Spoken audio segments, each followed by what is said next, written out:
आज हम CPP number 24 को आगे बढ़ाते हैं। कुछ डिस्कशन उसका हो चुका है, कुछ बचा है। आज मैंने कोरोना वैक्सीन की फर्स्ट डोज ली। कई दिन से तो नंबर ही नहीं आ रहा था भाई। उसमें पता होगा शायद आपके भी पेरेंट्स या घर पे इस तरह का काम चल रहा होगा। तो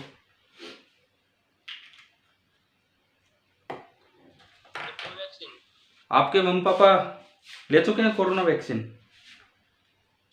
yes sir. First dose yes actually online phone पे बुकिंग नो की सर, अभी यहाँ पे अवेलेबल ही नहीं है।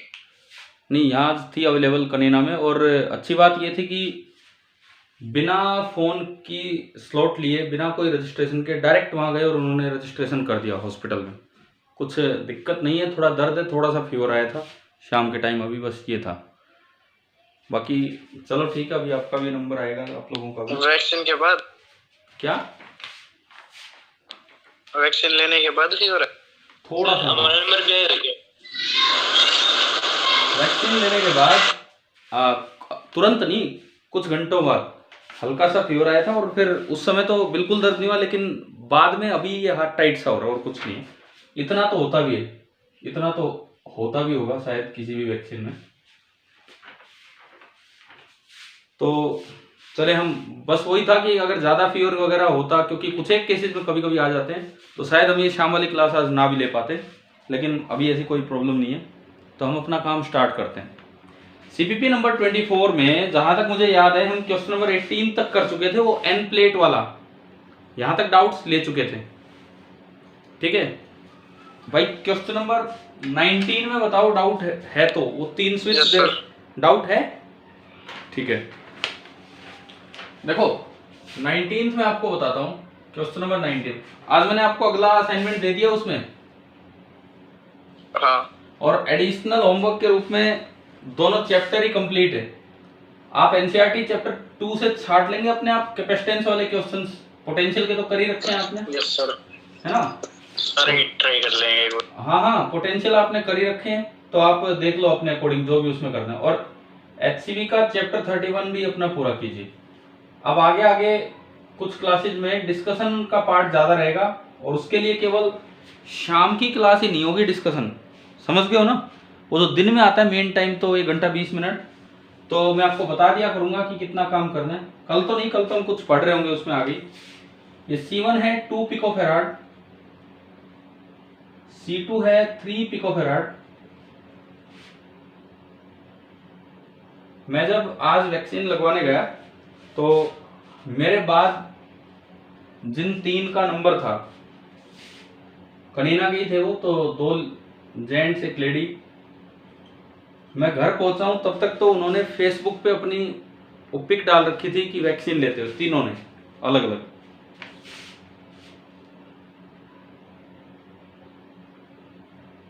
ये नर्स से ही फोटो खिंचवा लेते हैं क्या? एक और भी स्विच है यहाँ, सॉरी एक और स्विच है, 3 स्विच है। ये आपका अरेंजमेंट है। अच्छा, आपको ये दिखा रखा है कि यहाँ पोटेंशियल डिफरेंस 30 वोल्ट है, प्लस माइनस 30 वोल्ट, और यहाँ पोटेंशियल डिफरेंस है 20 वोल्ट। चलो एक बार ये बताओ, क्वेश्चन का डायग्राम आ रहा है समझ? Yes sir. ठीक है, मैं सबसे पहले आपसे इन 4 ऑप्शन से अलग सवाल पूछता हूं, इन चारों से अलग। अगर क्वेश्चन में होता यार ये क्या हो गया, ये 3 स्विच होने चाहिए, अच्छा ये S2 है, ठीक है, और ये S3 है, ठीक। किसी भी ऑप्शन में ये नहीं लिखा है कि with S1 S2 and S3 all closed, तो मैं एक 5वां ऑप्शन आपको देता हूं, फिर इन पे आएंगे। अगर S1 S2 और S3 तीनों क्लोज कर दिए जाते तो V1 और V2 कितने होते? पहले तो आप ये बताओ, ये कैसे कैलकुलेट करते हो? अगर तीनों क्लोज कर दिए जाते तो V1 और V2 कितने होते? हम इस चीज से शुरुआत करेंगे। सबसे पहली बात, तीनों क्लोज करने पे क्या सर्किट कंप्लीट होता कि नहीं?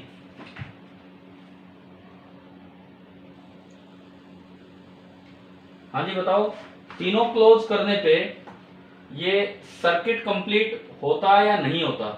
तीनों क्लोज करने पे सर S2 वाले पे भी कहीं ना कहीं से तो कनेक्ट होना चाहिए जो जीरो पोटेंशियल ना हो जाए। क्या क्या क्या दोबारा बोलो। S2 वाला किसी और पोटेंशियल पे भी तो कनेक्ट होना चाहिए। S2 वाला किसी और पोटेंशियल पे भी कनेक्ट होना चाहिए। किसी और पे क्या मतलब? वो तो S2 तो मैंने क्लोज कर दिया वहां से, वो तो स्विच है जो ऑन कर दिया हमने। आप ये कहना चाह रहे हो कि नीचे सर्किट लूप क्लोज होना चाहिए, कुछ ऐसा? सर लेफ्ट और राइट में तो ये जीरो पोटेंशियल पे है। हाँ फिर तो जो S2 वहां से भी कहीं कहीं पे और हो जाए तो बस नहीं बन जाएगा, जैसे बैटरी में होते हैं पोटेंशियल डिफरेंस, मतलब पैरेलल में हो जाएंगे दोनों तरफ जीरो पोटेंशियल हो जाएगा ना। अब मैं बताता हूँ आपको, मैं बताता हूँ, एक मिनट देखिए।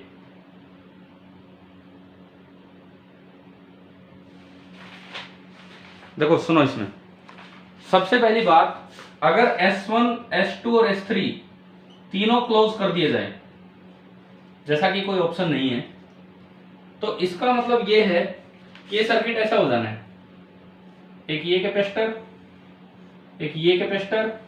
क्या ये पॉइंट की अर्थिंग कर रखी है? और इस पॉइंट की भी अर्थिंग कर रखी है।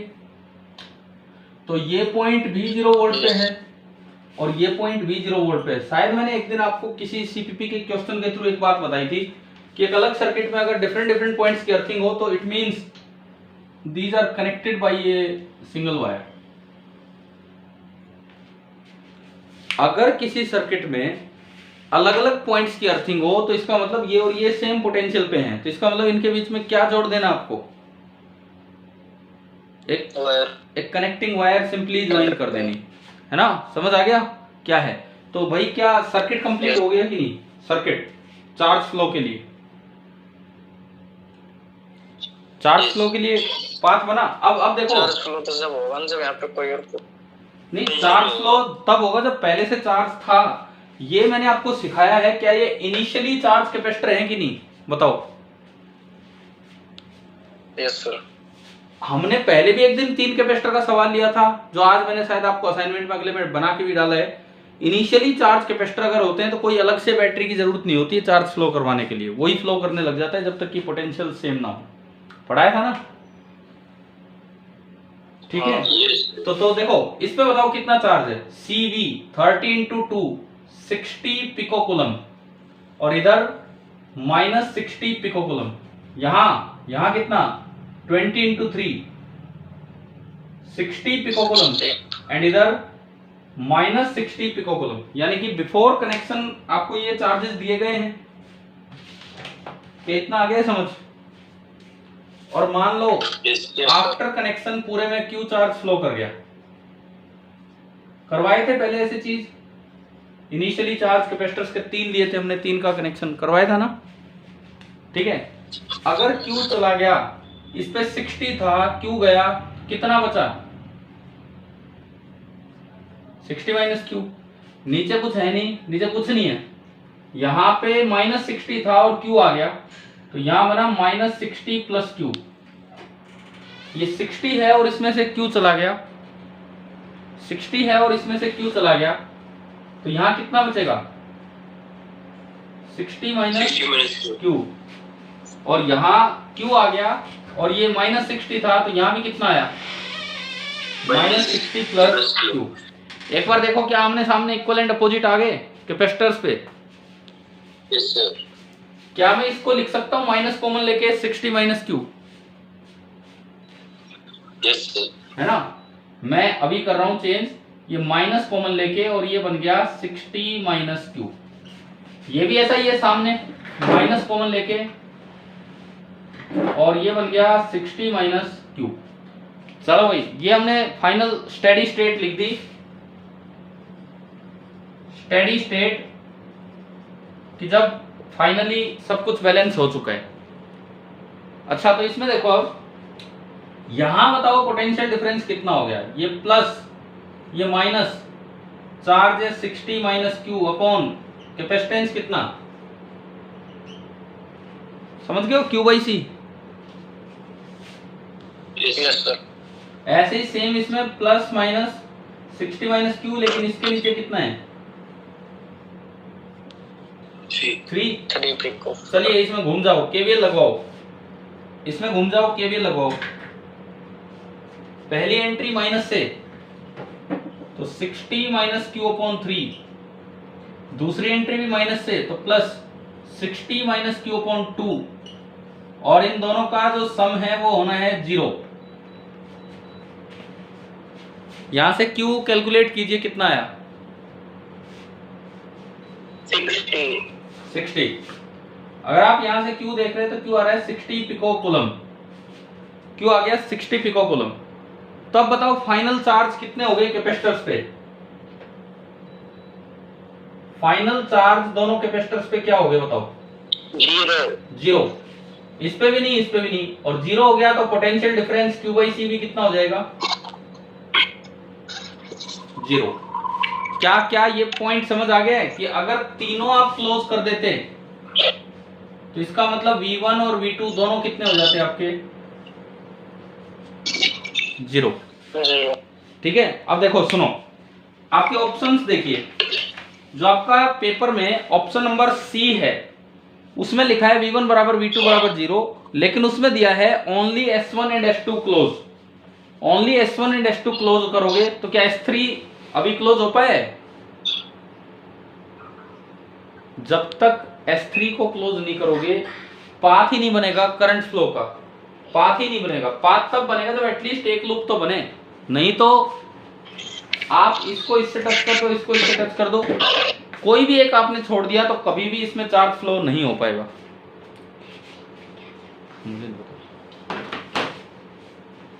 हाँ भाई बताओ, एक मिनट। अब आप चारों ऑप्शंस में ये बताओ, क्या किसी भी ऑप्शन में एक बार भी लूप कंप्लीट हुआ है क्या? सर्किट किसी भी ऑप्शन में, एक में लिखता है S1 क्लोज, एक में S3, एक में S1 S3, एक में भी नहीं हुआ। एक में भी नहीं हुआ तो इसका मतलब जो वोल्टेज थे वो के वो रहेंगे, चार्ज फ्लो नहीं कर सकते हैं, चार्ज फ्लो कर ही नहीं सकते हैं। तो V1 पहले कितना था? 30, तो अब भी वो 30 रहेगा, और V2 पहले था 20, तो अब भी वो 20 ही रहेगा। इसका मतलब if the loop is not completed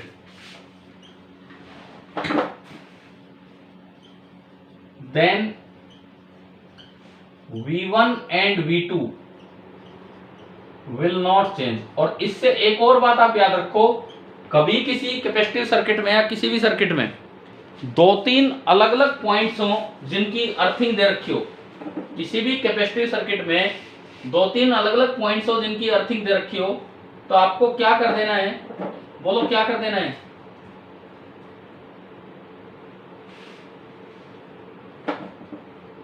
wire connect कर लेंगे, चार्ज। हाँ, उनको आपस में कनेक्ट कर देना है बाई ए कनेक्टिंग वायर, और अर्थिंग को चाहे भूल जाओ, कोई फर्क नहीं पड़ता उससे। ठीक है सर, किसी एक या दो स्विच को करेंगे तो करंट नहीं होगा फ्लो? ना, बिल्कुल नहीं होगा। आप चाहे 2 चार्ज कैपेसिटर को आपस में जोड़ दो, अगर बिल्कुल लूप कंप्लीट नहीं किया है, केवल एक एंड जोड़ दिया, तो कोई चांस ही नहीं है कि चार्ज फ्लो कर जाए। S2 को क्लोज कर दे तो हैं? क्या कह रहे हो? किसको? S2। हाँ, आप यही तो कह रहे हो कि वो दोनों चीज छोड़ दो, S1 S3, ये तो कहना आपका। S1 S3 को आप ओपन छोड़ दो और S2 को क्लोज कर दो, तो क्या होगा? यही पूछ रहे हैं ना आप?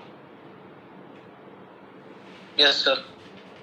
देखो, आप एक एंड को दूसरे एंड से जोड़ोगे, उससे कुछ नहीं होने वाला है यहाँ। जब तक ये कैपेसिटर का इधर और इधर वाला पार्ट या कोई लूप कंप्लीट नहीं हुआ है, तब तक कुछ नहीं होगा। मैं इसमें दिखा देता हूँ आगे। ये मिटाऊं क्या? ये हो गया? हाँ ठीक है।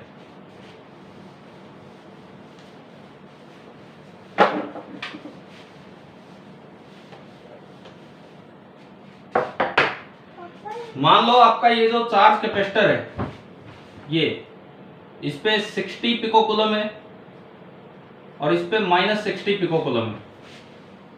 आपने बस बीच वाला कनेक्ट कर दिया, ये ओपन पड़ा है।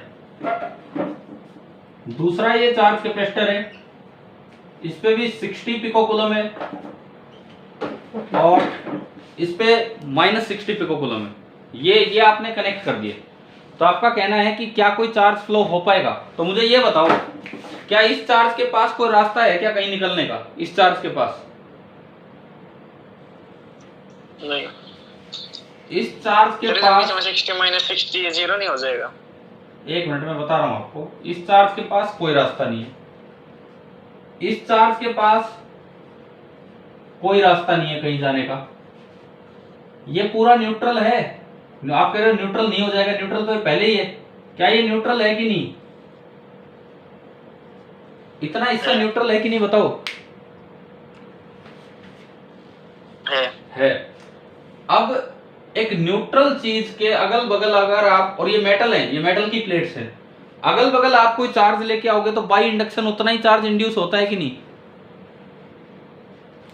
होता है। तो यहां 60 लाओगे तो यहां मेंटेन रहेगा, this will be maintained by induction, this will also be maintained by induction. इसका मतलब यहां से हमें यह समझ में आ रहा है कि if only S2 is closed and S1 S3 are open, then no flow of charge, तो चार्ज बिल्कुल भी फ्लो नहीं करेगा एक से दूसरे की तरफ।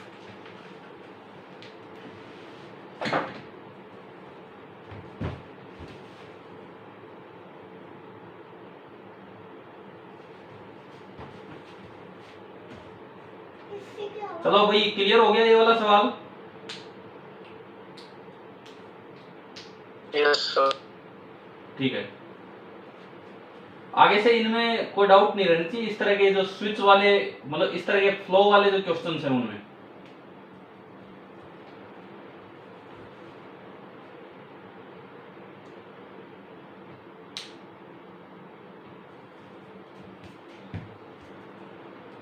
चलिए आगे बोलिए अब इसके बाद आप।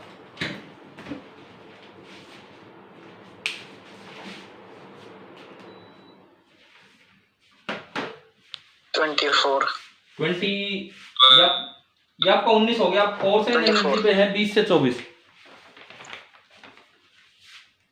बताओ कौन सा? 24 21 ओके, 21 देखते हैं हम।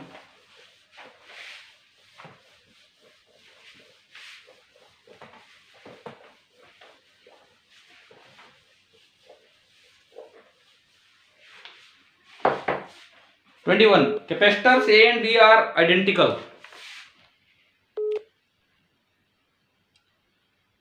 Capacitors A and B are identical. Capacitor A is charged so as to store 4 joule of energy and B is uncharged. The capacitors are then connected in parallel, मतलब ऊपर नीचे कनेक्ट कर दिए। पैरेलल सीरीज का कोई मतलब नहीं है, दो कैपेसिटर को आपस में जोड़ दिया है। Total stored energy in the capacitor is now, मुझे लगता है कि मैं पढ़ा चुका आपको, अगर आइडेंटिकल कैपेसिटर्स हो और एक चार्ज हो एक अनचार्ज हो, तो हमने एक दिन लॉस निकाला था, 50% लॉस आता है।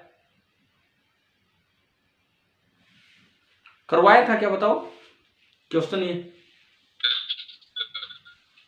है ना, तो आ गया समझ? 50% डायरेक्ट रिजल्ट, आप इस क्वेश्चन पे को डायरेक्ट रिजल्ट बना के अपने याद रखें, या फिर नोट्स में जहां आपने वो वाला क्वेश्चन बनाया है उसके साथ लिख दो CPP 24 क्वेश्चन नंबर 21। हो गया अब तो ये 21वां। चलो आगे बताओ, अगला डाउट। 24 ठीक है। 24, अरे लड़कियां भी बोला करो ना कि अगर कोई डाउट हो तो, लगभग फिक्स है यही 3-4 बच्चे बताते हैं और कोई बच्चा बोलता ही नहीं है डाउट अपने। 24, अब parallel plate capacitor has a plate area 0.3 metre square, plate separation D दे दिया, charge on each plate has a magnitude इतना, फोर्स एक्सर्टेड, तो ये तो डायरेक्ट फॉर्मूला है, F का तो हमारा डायरेक्ट फॉर्मूला है Q² upon 2A epsilon not Q square upon 2a epsilon not. चलो वैल्यूज पुट करते हैं।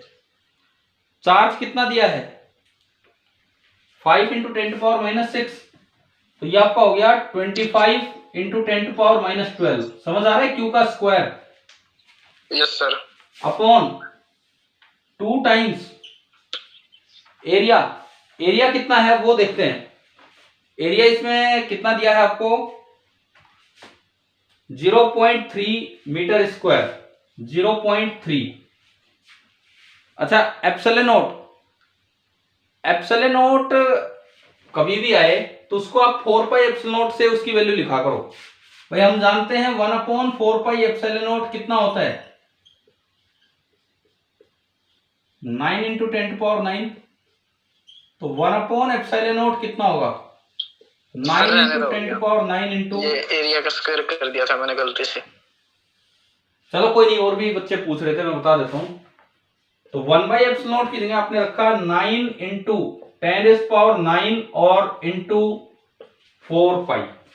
अल्टीमेटली आपका ये बन रहा है, ये पार्ट बना है। इसको आप सोल्व कर सकते हैं। पाई में ना आपका आंसर या नहीं? ना पाई में नहीं है।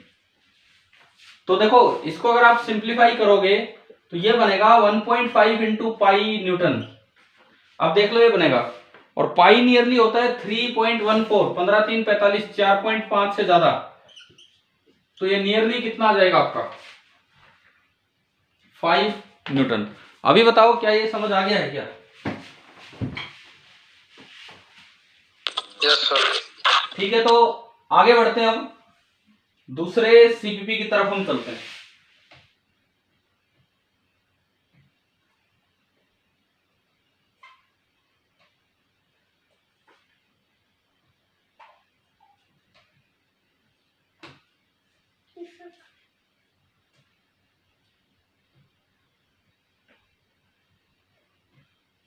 आप निकाल लीजिए आपका अगला assignment,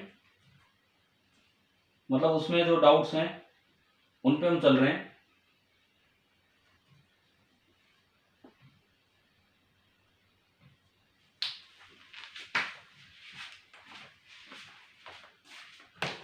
CPP number 24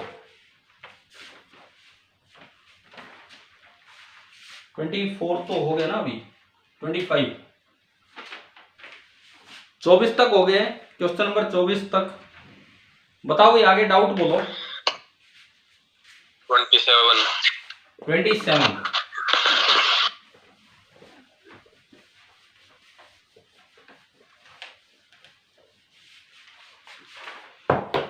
question number 27, consider a capacitor connected with the battery, और स्टेडी स्टेट में मतलब वो फुली चार्ज हो चुका है। Now the plates of the capacitor are drawn apart, उनको दूर ले जाया गया so as to double the separation in the 2 cases. ये मैंने आपको शायद पहले पढ़ाए हैं, दोनों केस पढ़ाए ना, with battery connected and with battery disconnected, बताए दोनों आपने बताया।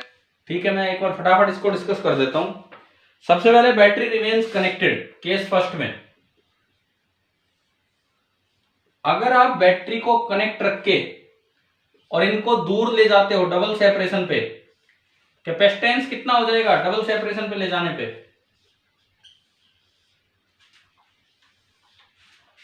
भाई सेपरेशन डबल करने पे कैपेसिटेंस कितना हो जाएगा? हाफ हो जाएगा। हाफ हो जाएगा, कैपेसिटेंस हाफ हो जाएगा। वोल्टेज यहां सेम रहेगी, कनेक्टर सेम रहेगी। और चार्ज Q बराबर CV से, अगर यहां चार्ज Q और माइनस Q था तो यहां कितना हो जाएगा? हाफ हो जाएगा। हाफ हो जाएगा, Q/2 और माइनस Q/2। और एक आपका केस है जिसमें आपने चार्ज करके और फिर इसको हटा दिया है, बैटरी को हटा दिया, ये Q और माइनस Q छोड़ दिए, चार्ज करके ये आपने छोड़ दिए। अब अगर आप इस सेपरेशन को D से 2D करते हो, मतलब कौन सी चीज सेम रहनी है? कौन सी चीज सेम रहती है? चार्ज सेम रहेगा, कैपेसिटेंस पहले से आधा हो जाएगा, पोटेंशियल V बराबर Q/C। Q/C करोगे तो क्या होगा बताओ?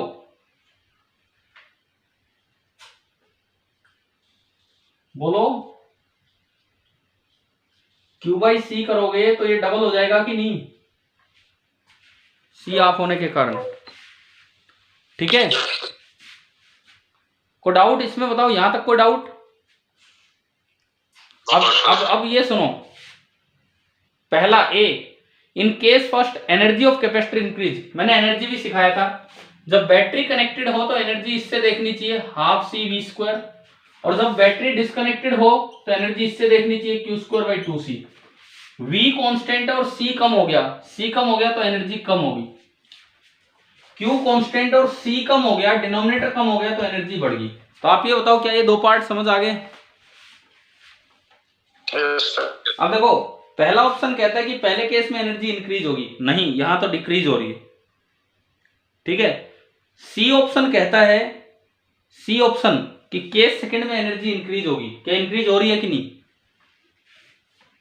ये तो हो गए दोनों। ठीक है, D D option, D option कहता है कि in case second potential difference decreases, क्या केस सेकंड में पोटेंशियल डिफरेंस डिक्रीज हुआ है पहले से? डबल हुआ है, वो तो इंक्रीज हुआ है। और एक बी ऑप्शन बचा, इन case first work done by the battery is positive. आप बताओ एक बार इधर, इसकी एनर्जी कम हुई है कि ज्यादा हुई है?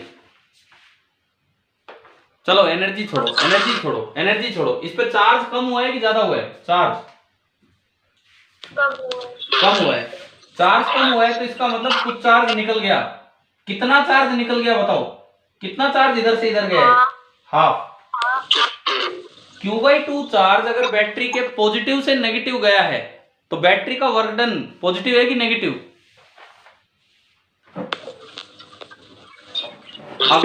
अगर कोई चार्ज, अगर कोई पॉजिटिव चार्ज बैटरी के अंदर यूं चलता, जैसे कि पिछली एक दो क्लासेज में हुआ है, अगर कोई पॉजिटिव चार्ज बैटरी के अंदर उधर से इधर आता तो बैटरी पॉजिटिव वर्क करती। इस केस में वर्क डन बाई बैटरी वो होगा minus of Q/2 into we, तो ये नेगेटिव वर्क है। जबकि आपका ऑप्शन कहता है कि work done by the battery, क्या ये बी ऑप्शन दोबारा बताओ, वर्क डन वाला। हाँ सुनो, किसी बैटरी में से अगर पॉजिटिव चार्ज निकलता है लो टू हाई पोटेंशियल, किसी बैटरी में से अगर पॉजिटिव चार्ज निकलता है लो टू हाई पोटेंशियल तो work done by the battery positive होता है। और किसी बैटरी में अगर पॉजिटिव चार्ज जा रहा है हाई टू लो पोटेंशियल तो उस चार्ज की एनर्जी कम हुई है कि ज्यादा हुई है? Q into V, Q into V, कम हुई है। चार्ज की एनर्जी कम हुई है, मतलब बैटरी ने कोई वर्क नहीं किया, बल्कि बैटरी ने तो उल्टा वर्क कर दिया, नेगेटिव वर्क कर दिया है। तो यहाँ पे इस डायरेक्शन के हिसाब से हमें पता लगा कि work done by the battery negative है। तो हमारा जो इसमें आंसर बना, answer this is your option number C, ये आपका ऑप्शन सी आ गया यहाँ पे। चलो, जो फिगर बनाई है नेगेटिव, बैटरी के नेगेटिव से चार्ज फ्लो हो रहा है, निकल रहा है, तो ये नेगेटिव वर्क है ना? हाँ हाँ हाँ, ये लिखा था मैंने, work done by the battery is minus Q/2 into V. ठीक है, समझ आ गया सभी को? Yes sir. चलो आगे बताओ इसमें 28। 28, एक मिनट अभी लेता हूं।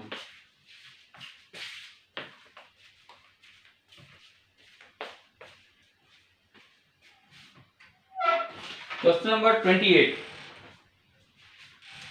IIT-JEE 2002 screening exam. देखिए, पहले एक स्क्रीनिंग पेपर हुआ करता था जो जेई मेंस के लेवल से थोड़ा ऊपर था, एडवांस के लेवल से थोड़ा नीचे था, इस तरह का पेपर था। ये कहता है टू आइडेंटिकल कैपेसिटर्स। अरे यार ये नहीं हुआ, एक बात बताओ, क्या मैंने करवा रखा आपको कि जब पॉजिटिव एंड को पॉजिटिव एंड से कनेक्ट करें तो लॉस होता है half C1 C2 upon C1 plus C2 into V1 minus V2 का होल स्क्वायर? क्या ये फॉर्मूला है हमारे पास? Yes sir. है ना? जो जिसने किसने पूछा था? मृगेश आपने पूछा था, किसने पूछा ये?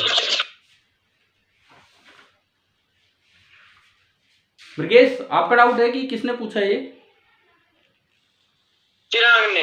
अच्छा ठीक है, तो भाई आ गया क्या समझ? डायरेक्ट वो फॉर्मूला लगाओ पॉजिटिव पॉजिटिव वाला, half C1 Yes, C2 upon C1 plus C2, वो दोनों सीधे रखें और V1 माइनस V2 कॉल्स करो तो डायरेक्ट आंसर ही आएगा 28 में। ठीक है, आगे बताओ अगला डाउट। अरे बोलिए, इतनी देर की मीटिंग बची है फिर। मेरा तो हो गया सर, और बाकी तो हो गए सारे। और भाई किसी बच्चे के कोई डाउट बचे हैं तो जल्दी से पूछो। ऑलमोस्ट मैं आपको बताऊं तो मीटिंग टाइम 5.5 मिनट बचे हैं। हाँ, क्वेश्चन नंबर बोलिए, और कोई डाउट है तो। क्या CPP 25 के बाकी सारे सवाल सभी बच्चों के हो गए हैं? 32, ठीक है। और जो CPP नंबर 26 मैंने दिया है उसमें मैंने आपको जस्ट थोड़ा सा आपका मन करे करने का, इसलिए मैंने 3 क्वेश्चंस के आंसर उसमें दे दिए हैं। 3 क्वेश्चंस के जानबूझ के आंसर आपको दिए हैं, कोई बोल्ड कर दिया है, कोई आंसर लिख दिया है दूसरे पेज पे, ताकि आप एटलीस्ट ट्राई तो करें एक बार। ठीक है, करोगे ना? वो कल तक तो कर लोगे 26 बार। Yes sir. ठीक है, और फिर धीरे धीरे करके हम HCV और NCERT का भी डिस्कशन लेंगे, वो बता के कि भाई आज इतने से इतने और इतने से इतने, इस तरह से। चलिए 32 इन्होंने पूछा है, one of the materials listed below is to be placed between 2 identical metal sheets. 2 identical metal sheet है, मतलब एरिया A होगा कुछ भी, with no air gap. No air gap का मतलब है कि D उतना ही लेना है जितना जो डाइलेक्ट्रिक डाल रहे हो उसकी लेंथ है, उसकी थिकनेस है, उतना ही D लेना है। Which produces the greatest capacitance? पहला क्वेश्चन नंबर 32 पे हम हैं, क्वेश्चन नंबर 32 ए में कहता है मटेरियल है जिसका थिकनेस है 0.1 mm और डाइलेक्ट्रिक कांस्टेंट 2। भाई जितनी उसकी थिकनेस है ना उतना ही सेपरेशन बिटवीन द प्लेट्स रखना है, क्योंकि नो एयर गैप दिया है, कोई एयर गैप नहीं लेना है। तो ये 0.1 mm ये आपको लेना है। एरिया कुछ भी A मान लो, आइडेंटिकल है दोनों प्लेट्स, और जो डाइलेक्ट्रिक कांस्टेंट है दैट इज 2। तो भाई फर्स्ट ऑप्शन में C आ रहा है K times epsilon A by D। D कितना बताओ? 0.1 mm। 0.1 mm कितना हो गया ये? 10 की पावर -4। समझ गए हो ना? सिर्फ के और थिकनेस को ही लिख के कंपेयर कर लेंगे ना। अब वही है, तो वही कर रहे हैं हम। एप्सिलॉन A कहाँ सब में सेम आना है, तो यानी कि ये आ रहा है 20,000 एप्सिलॉन A, यानी कि हर एक बार आपको, मैं कह रहा हूँ इतना लिखने की जरूरत नहीं है, 0.1 mm में ही लिख के कर सकते। चलो ठीक है। अब भाई आपको समझ आ गया क्या कैसे करना है ये? Yes sir. आप चारों में कैपेसिटेंस अपना देखिए और उसके अकॉर्डिंग कंपेयर कीजिए। ठीक है, इसके 2 आंसर होंगे ना शायद, A और D। यस सर, 2 है। हाँ, इसमें 2 हैं, हालांकि सिंगल करेक्ट वाली एक्सरसाइज में दिया है आपको, लेकिन 2 आंसर हैं। और अब जो अगला CPP उसमें मल्टी करेक्ट स्टार्ट कर दिए हैं, तो वो भी अपने ढंग से करना। चलो, और कोई डाउट इसमें? सर वो देखा ही डर्टी इलेक्ट्रिसिटी। ना, उसका टाइम ही नहीं लगा है मुझे आज। मैं कुछ वो वैक्सीनेशन की तरफ चला गया था कुछ, बस इस तरह से। डर्टी इलेक्ट्रिसिटी जहां तक मैंने बताया था आपको, बाकी मैं उसको एग्जैक्टली कहाँ ये स्पेसिफिक टर्म है मैं एक बार देख लूंगा, आज रात को ध्यान रहेगा तो। नहीं तो मैंने बताया जहां जो यूज नहीं होनी उस पार्ट को हम बोल देते हैं डर्टी इलेक्ट्रिसिटी, और एग्जैक्टली वहां से देख के बता देंगे। चलें तो फिर आज की क्लास को ऑफ करते हैं, टाइम होने वाला होगा। ठीक है? Yes sir. ठीक है, फिर कल सुबह, कल अपना लेकिन CPP अगला ट्राई कर लेना शाम के लिए, दिन में तो हम कुछ और पढ़ रहे होंगे। ठीक है, थैंक यू।